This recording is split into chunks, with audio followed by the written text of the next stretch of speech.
BMatt's NBA props Monday morning, coming at you a little earlier than usual. Mr. Brian Matthews, aka BMatt, aka the Prop God, coming at you. Brian, I saw a lot of red on some people's cards between March Madness, bunch of upsets a couple of days ago, and then just between maybe a little less attention paid to the NBA. Any big hits from this weekend? I did all right. I don't know. I posted some of mine. I was pretty selective with the tournament games, so I did pretty well. And actually, last night I tweeted out, anyone else think Fairleigh Dickinson has a chance? And so put some money on their money line and the points, and that ended up working out. Not the money line, but did think they had that. But yeah, otherwise though, good weekend, solid weekend. Lost money on the first day betting too many games, but I think that's how it goes in March Madness. So Yep. ended up positive. I'm happy with that. Yeah, I saw, we were talking about that Indiana line that I think you said, I put a good amount of money on it. I don't feel good about it anymore. That ended up working, not yesterday, but for their first round game. But yeah, we had a couple that we ended up hitting. And also pretty funny too, of course, if you didn't catch it, we had an all-day live stream going on Thursday and Friday. I believe it was Friday that FDU ended up beating Purdue, that BMatt said, I don't really want to touch this, but this is too many points. Maybe we look that way, and we all know what ended up happening there. Yeah. But we have a little bit of a break before we get back into the tournament. We're going to dive right back in to NBA games. Our recap from last week, really good week for BMatt. I'm still having a lot of fun on the show, and that is all that matters. If I had fun, right, I won. I am the host. I am not the capper you should be following. You should follow me anyway, because I have picks that never lose. But yeah, it's follow the guy on the screen below me, not me, especially.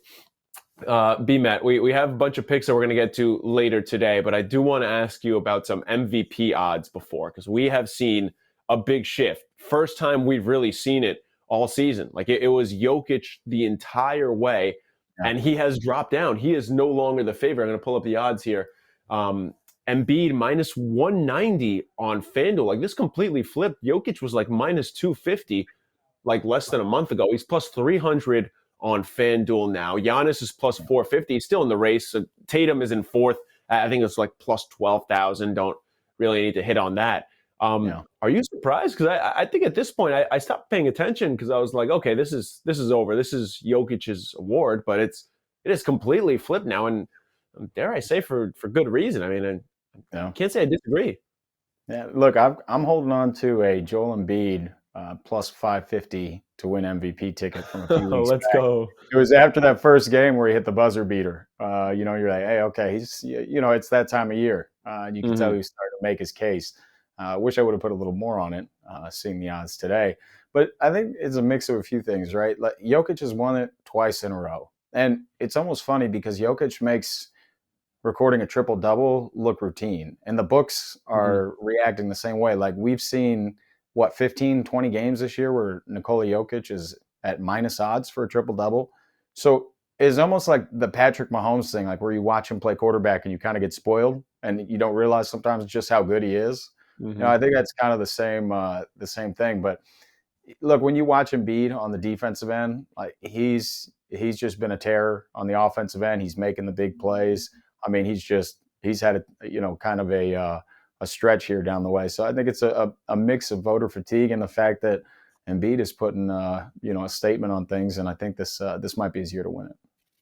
Yeah, it's funny because coming into this season, I had a Doncic MVP ticket because I was like, okay, he's gonna win it eventually. I think I was like, okay, I just don't want to. I think again, the 76ers are thinking championship or bust, like they're gonna manage Embiid's minutes a little more during the regular season. That's the only differential I had between those two. But I was like, okay, no Jokic this year. He's done it twice in a row. If he's going to win it, it's going to be in the same way that he's won it the last couple of years. That was the big thing for me, is that there probably wasn't going to be that huge shift in everything. It was just going to be the same thing, right? And not that that's not great, but I thought that might be a little more voter fatigue. And then Embiid comes out and he's averaging like 36 points, like 12 rebounds this month, which is just insane. It's a lot of people were saying, it's not even worth putting money on Embiid, maybe a couple of months ago because Jokic was in the driver's seat. I'll ask you this, just pretend you don't have that Embiid ticket right now. You're looking at Jokic plus 300 or Giannis plus 450. Is it worth putting money on those, or do you think Embiid's just going to ride this out and at this point, with the what like the whole narrative around him, because it's obviously a big narrative award. Is it worth putting any money on the other two guys? It might be, but I would only do that if you've got money on the other, right? Because Hmm. if you've had money, it's an almost kind of hedge. But yeah, I think right now it looks like it's some beats to lose. But I mean, plus 300 is a lot of value for a guy that's been sitting, at what, like minus 400, minus 500 at some points in the year. You're seeing it like, all right, well, I'm not touching that for right now. So it is a good amount of value, but I just think Embiid's really taking games over right now, and he knows it too. Every time he goes to play, even if they're playing a bad team, he's racking up, stats early. It's like I think he's aware that he's, making his case for MVP. So I'm just going to stick with the one that I have, even pretending that I don't have it. I think he's done enough at this point, to get his first MVP, or at least keep Jokic from winning his third in a row. Yeah, I think we have Hornets Pacers tonight. It's the matchup of the two teams that just got absolutely smacked around by Joel Embiid the last time out. Yeah. We're going to talk about that game and other games a little later, though. We will get to your best bets right now, though, because we got a lot of ground to make up. Or actually, I have a lot of ground to make up. Let's be real here. You're in the green. That's all that matters. Got 3 picks from you. Then we got a bonus pick we're going to tell you about a little bit later. So let's not delay any longer. Lay it on me. How are we starting this weekend off in the green? All right, so we're going to start with a team that's been struggling on offense that just has the perfect matchup to get right? So, yeah, right. So we're going to go.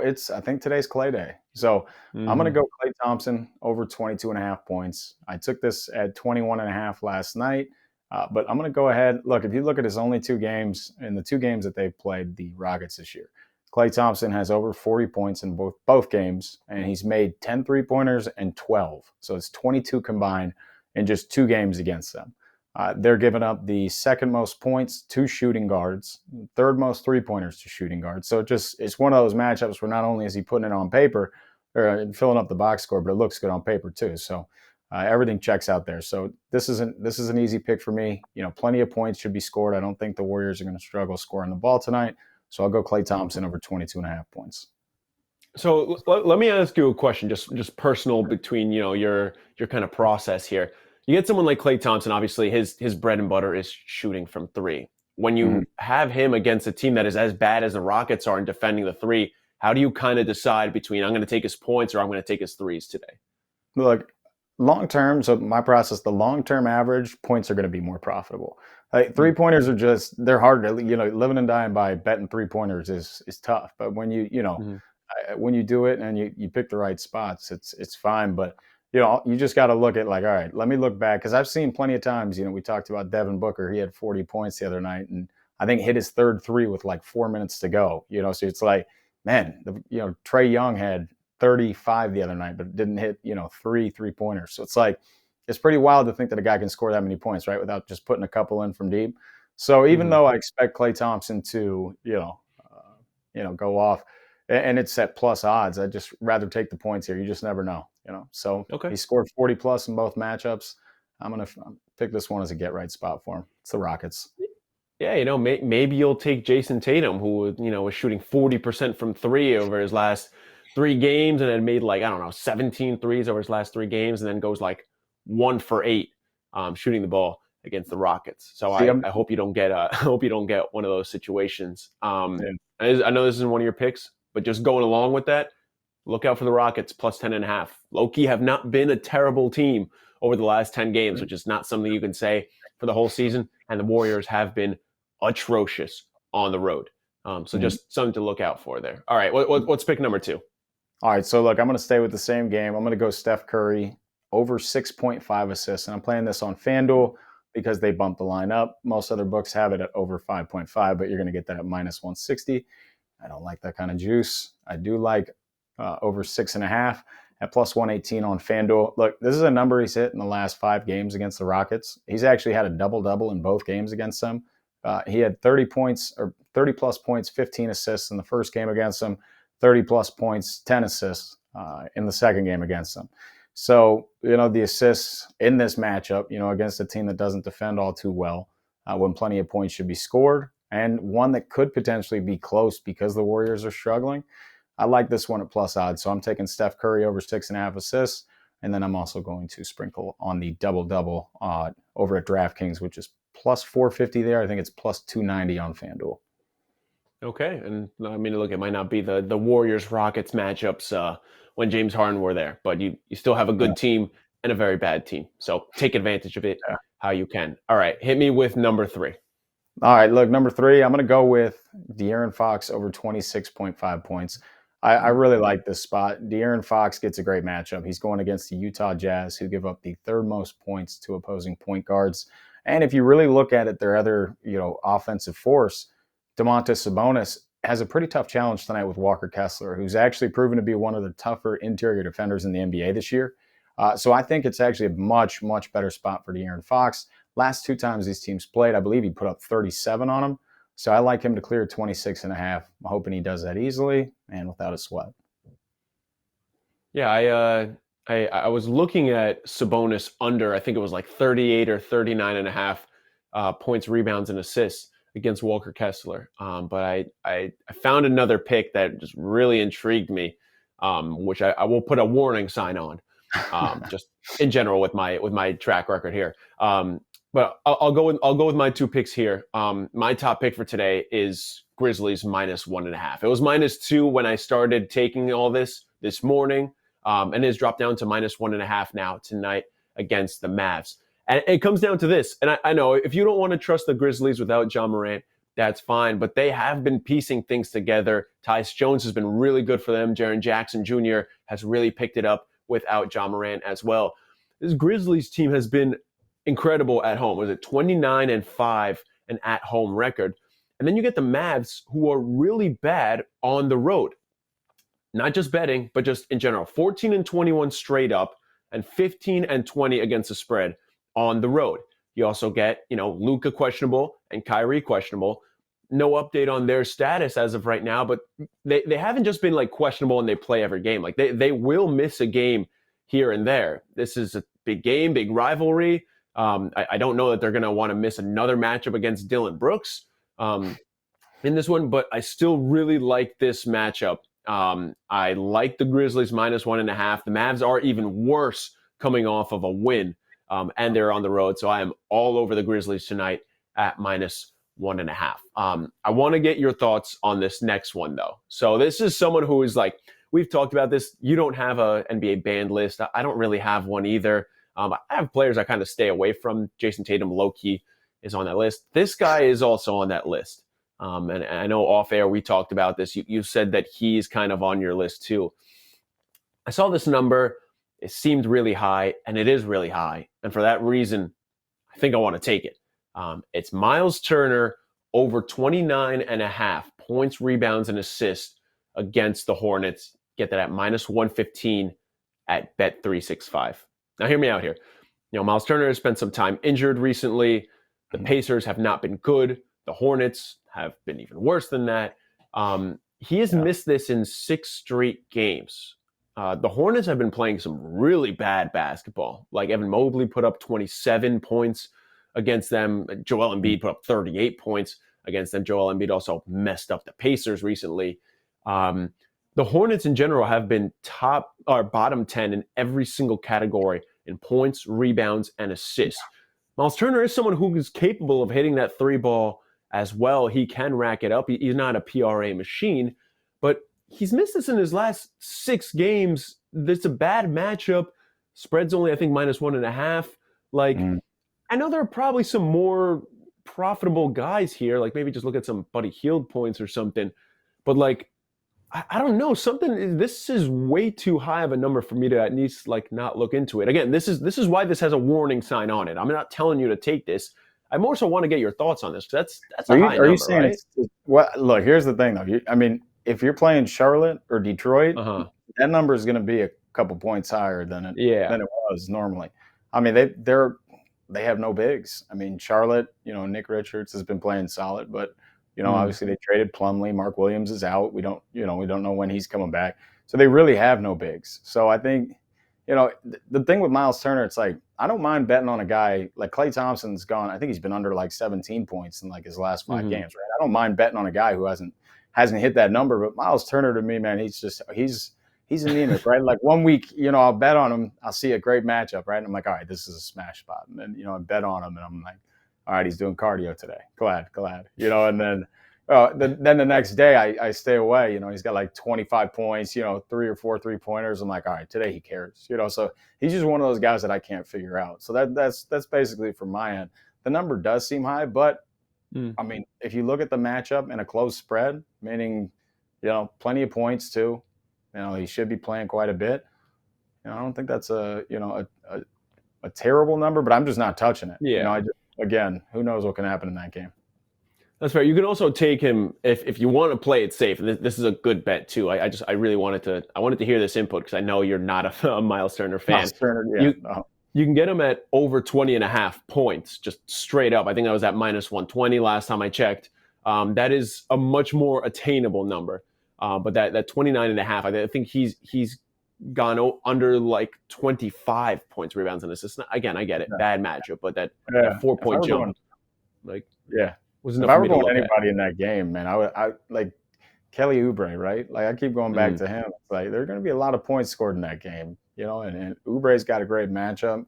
And anybody that's ever seen Kelly Oubre play knows that he won't hesitate to shoot, man. That guy's going to put up. Not shy. So yeah, that's somebody I'd look at, man. Especially when you get those high-scoring games with close spreads. It's good. Like, all right, 2 bad defenses, like that could be a prop, like a prop dream in that game. I believe last I checked, he was at 23.5 points. Don't have those odds exactly off my head, but I believe it was on that. All right, before we wrap things up, go ahead. What were you saying? I was saying you're not making that an official pick, are you? No. Not making an official pick because I don't have it right in front of me. But I believe it was at 23.5 last I checked. But I don't know. We still got a couple minutes left on the show, so maybe I'll change my mind. We got one bonus pick, if I'm not mistaken. Lay it on us. All right, so I'm gonna chop this one in two. Bonus pick. I did take Klay Thompson over 22.5. Played it last night at over 21.5 points, but I also played 35 plus points and 30 plus points. 30 plus points you can get at plus 850 on FanDuel. Like I said, the guy scored 40 plus points in both games against the Rockets. Just seems like a night that he should get right. So going ahead, laddered his points, did a quarter of a unit on the 30 plus and a quarter of a unit on the 35 plus, and hoping to see fireworks tonight and another Klay day. Oh, it sounds like we got, I don't know, my bells are ringing here. It sounds like we got the makings of a pretty juicy same game parlay if you're interested. I may have done it already. You're a madman. Hey, early bird gets the worm. That's right. All right, BMatt, I really appreciate it. I'm going to let you get out of here because I know you got some other picks to throw on, maybe throw in 6 units on Kelly Oubre's points for today. You can catch BMatt every single week, twice a week. His best NBA picks, also all of his NBA picks, his written work is up on the website exclusively at OddsChecker US. Also, just a heads up, we have a VIP college basketball live stream for betting going on Thursday for the Sweet 16. It's DeadPresPicks. It's Krabs bets. You got to sign up through our website or on our Twitter. It's an exclusive sign up, free to sign up completely, and you get access to the link for their VIP betting stream. Also, make sure you're subscribing on YouTube, giving away $500 to one lucky YouTube subscriber. All you have to do is subscribe and comment on any video. You're automatically entered to win $500. BMatt, I'll talk to you a little later this week. Appreciate you having me on.